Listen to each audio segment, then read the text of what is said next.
What is up, YouTube? Good morning. Well, in this case, good afternoon, I guess. Right now I'm on my phone. First and foremost, I want to say congrats to my boy TJ Dillashaw. He got it done last night. Got a split decision in his first fight in 2 years. Like I said he would. I said he would win a decision over Corey Sandhagen. I knew Corey was a great fighter, but I thought TJ was a little bit better than him at this point in his career. You know, so hats off to TJ, and it was a great fight by Corey. I got to tip my hat to him, my invisible hat. It was a great fight. He's going to get better, and I think he'll be a UFC champion someday. Now, on to the Petr Yan and Aljamain Sterling. Sterling versus Yan 2 is in the works for October. Now, as far as how that rematch goes, it's hard to pick Sterling to win that fight. According to his record, he's got 20 wins, and he has 3 losses. 2 knockouts, 8 submissions. So my guess is he would like to take this fight to distance unless maybe take him down and submit him. Now, let's look at Petr Yan. Come on. Yeah, that's nice I got this camera. Now I can see everything else from here. Petr Yan has 15 wins, 2 losses. He's had a decision loss, and that was a split decision way back in 2016.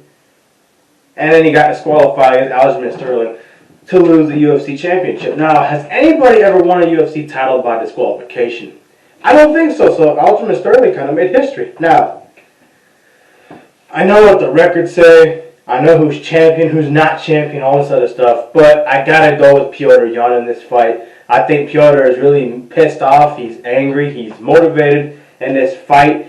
And if you look at the men's pound-for-pound ranking, he's 2 spots higher than Aljamain Sterling is. And rightfully so. I mean, Aljamain didn't legitimately beat him. If you look at the whole fight, Aljamain clearly is the real deal, but Petr was the better fighter that night. Now, I'm not saying it'll be the exact same way in the rematch, because anything can happen. But if I had to put my money on anybody, I put it on Petr Yan to win this fight.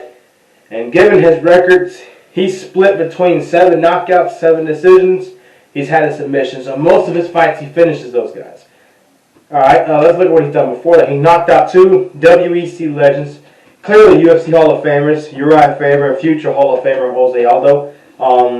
Those guys have been knocked out a lot in their careers anyway, so it's impressive as far as who he beat, but, you know, yeah. Before that, he wasn't really finishing people in the UFC. So I would have to go with Petr Yan. I think he's the better fighter. I still think he was better then, and I still think he's better now. So unless Sterling, Aljamain Sterling, if I'm saying his name right, actually takes this guy to the ground and submits him, which I don't think is going to happen, I got Petr Yan getting a knockout inside of 2 rounds. He was beating him up in that first fight, and I'm sorry, but I would much rather see TJ Dillashaw fight Petr Yan. Those are 2, in my eyes, are the 2 best bantamweights in the world. I'm not trying to cut Sterling short, but it wasn't, in my eyes, it wasn't a legitimate win. It's like going to WWE. You're having a WWE Championship match, and the stipulations change when they say, you know, the champion usually doesn't lose on a countout or a disqualification. Well, it's like the champion gets disqualified for beating on his opponent too much, and the referee said, hey, get off, and he doesn't get off and costs him the title. It's not like Aljamain was better. He was not better. And I still don't think he's going to be better in this fight. I think it was I want to say it was an unlucky situation. I wouldn't say it's a fluke. You know, anybody who wins the title deserves to have a championship, you know.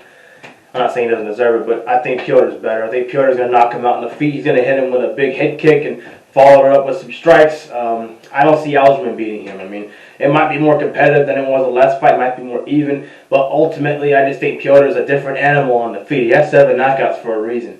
And I think I'm looking at number 8 when they fight. And as far as him and TJ fighting, that's also a hard fight to predict. But luckily, I don't have to predict that fight until Petr fights Aljamain. And there's always, and you know, I've been wrong before on this channel. But I'm 12-5 in picking fight predictions. So I'm usually right. I usually know what I'm talking about. And we'll see what happens. But I got my boy Petr Yan knocking him out inside the 2nd round. Alright, tomorrow we'll talk about something else. It might be more pro wrestling. Maybe it'll be another challenge coming up. Who knows? But I'll see you guys later. Have a great day, y'all.